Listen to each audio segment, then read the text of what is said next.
Hi, it's Sandra here from Create in Spain, and I'm going to use Concepts app, the Pro version, to show you how to use it to draw basically clip art or whatever you might like to draw. Just a basic thing to show you how I do drawings and then how I can export them to use them in whatever app I want to do. Okay, so I've got my page set to infinite. I always do because it's easy. Don't run out of paper. Don't get distracted by having things the right or the wrong size.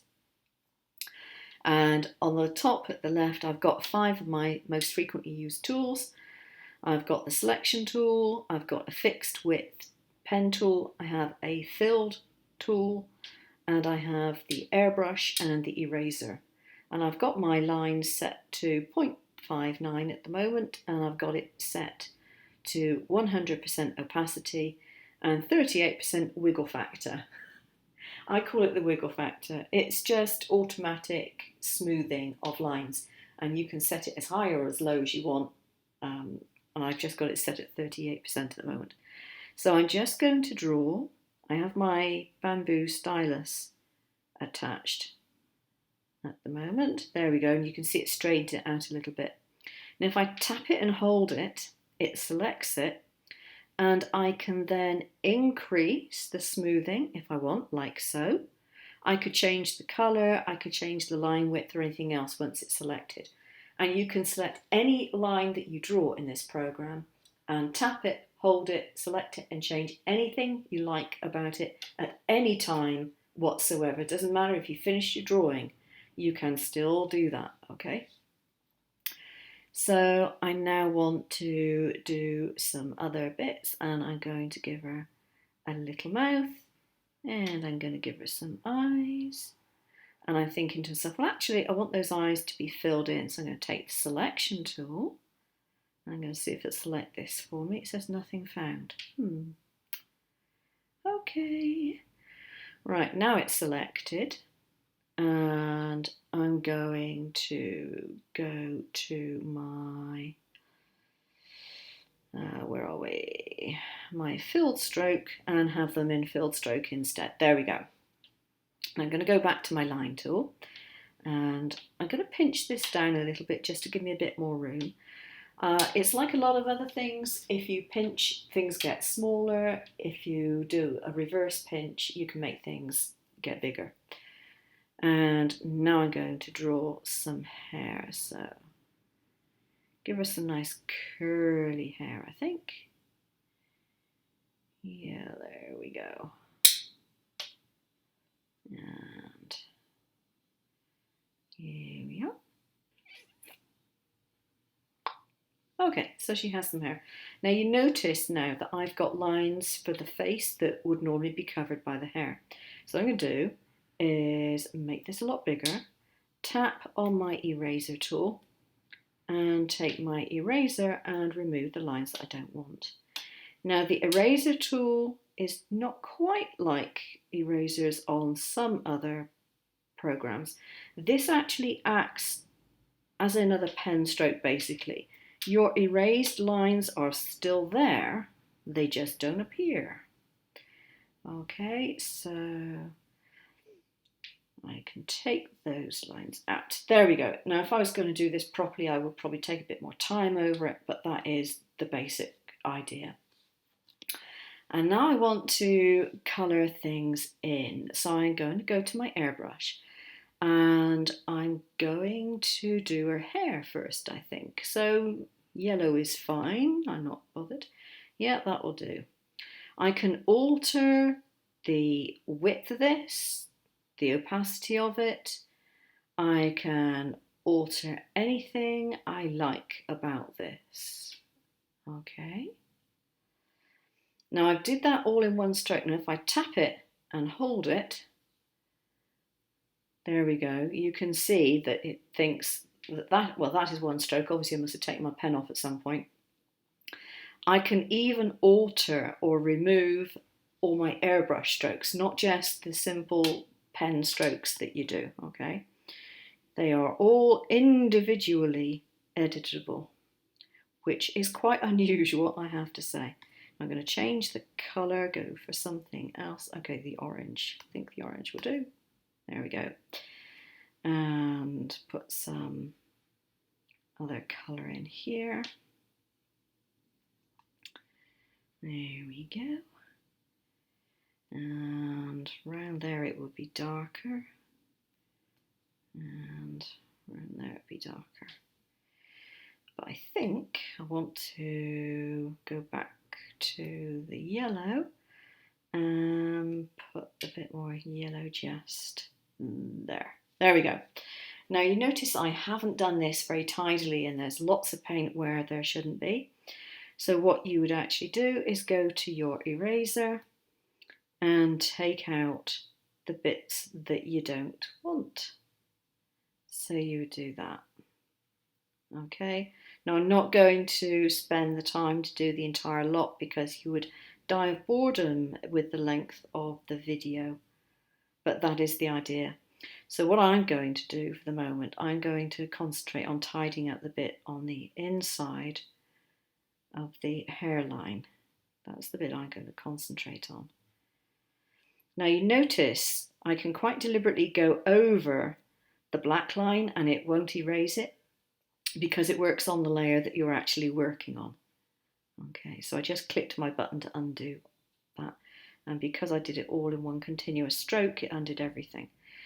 One tip that I would have, if you're erasing and it's important what you're doing, I mean this isn't important because this is just doodling, but if it's important what you're doing, do lift your pen off every now and again, because if you make a mistake and have to undo it, you don't have to redo half an hour's worth of erasing or something like that, do you? So, and if you've done more individual strokes, then you have more chance of actually erasing it tidily. And there we are. Not being too precious about this. At the end of the day, when this is exported, if you're going to use it in a cut file, which would be my use for it, I wouldn't have to bother with the erasing on the outside of the line very much, simply because I would most likely, I mean for me, I would probably be exporting this just as a line drawing without the colour. But also, because this is vector drawn, you can trace this very easily as a JPEG for use in whatever use you want. Okay, so I'm going to go back to the spray, but I'm going to change the colour. And you notice that this has a Copic colouring wheel, so you have all the Copic colours at your disposal. And I'm just going to use this colour. I don't have Copics, I do have markers, but I don't have Copics. So it doesn't matter to me what the number of the markers is. But it's great to have all these colour varieties. It's wonderful. And now I'm going to go to a nice rosy pink. And I'm going to give her some nice rosy cheeks. See how easy this is. Now, if I decide I don't like any of the drawing that I've done, if I tap it and hold it, you'll see I get various selections. I've got an eraser mark, I've got the airbrush colours, all sorts of things. It will come up with the various different strokes that are in that area. Now, if you look, I've got an eraser, which is in a pink line, and I've got a spray colour, which is, tap it again before it, come on. I've got a airbrush symbol, which is also in pink. So if I tap that one, it will select that pink mark for me to adjust as I want to. Okay, so even all the airbrush marks that you make are fully editable. And that makes a very big difference when you're trying to do something that you actually are interested in keeping. Now, I mentioned exporting for other purposes. Now, generally when I'm drawing for cutting software. In my case, it's Surecuts a lot. It could be Silhouette Studio. It could be something for other cutters like Pazzles or whatever.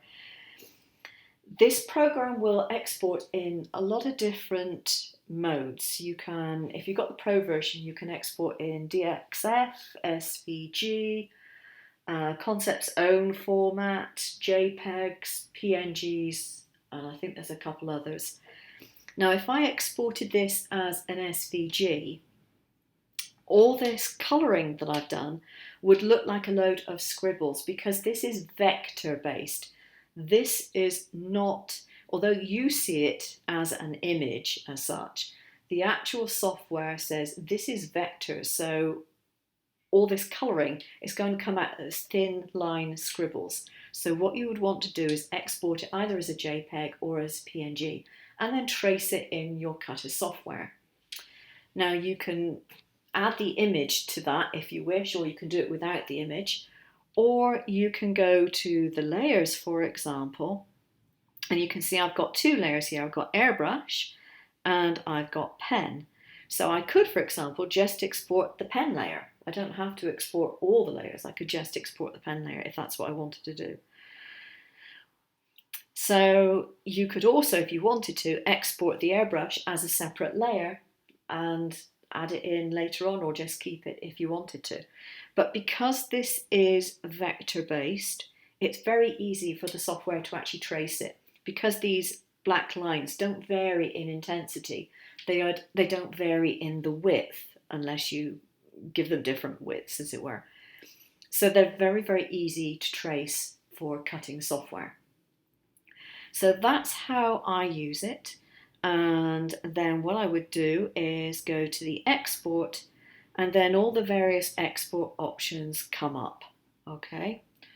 And then I save it. In my case, all I do is I email it to myself. I save it as a PNG or a JPEG, I email it to myself, and then I use it as I wish to use it. Now, I've said that all these lines are editable, and they are. You can actually lock your image, so you can't do it any harm, as it were. But you can edit every individual line to be a different width after you've drawn it, to be a different colour, to be a different size. Everything is fully editable after you've drawn it. You don't have to put up with something. If you decide that a line is too thin or too thick, you don't have to erase it and redraw it. You just select it and change it. And that is what makes this particular app so very, very good. It's taken me a long while to get used to it because I'm the wrong side of 30, I should say, considerably the wrong side of 30. And I'm not used to using things where, you pinch and you swipe and you do this and that. It's just something that I've not really got used to. And from that point of view, I found it a little bit difficult. But that's just me. Most people are used to that, and 2 fingers does this, 3 fingers does that, and it doesn't, for some reason that just doesn't come naturally to me. But I'm getting used to it. But it is a very, very good app. It is extremely powerful, and as far as I'm concerned, it's well worth the money. It far exceeds the capabilities of every other drawing app that I've got.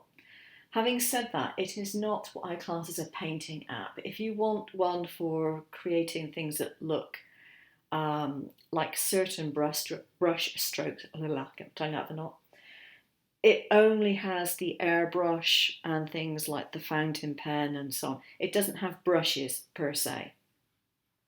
So if you want something for all those variety of brushes that you can get, there are other apps that you can use. But for people who want to do illustrations for books, for the Cutter software that I use, all those sorts of things, if you want to use it for office diagrams or anything like that, yeah, it's fine. It's brilliant.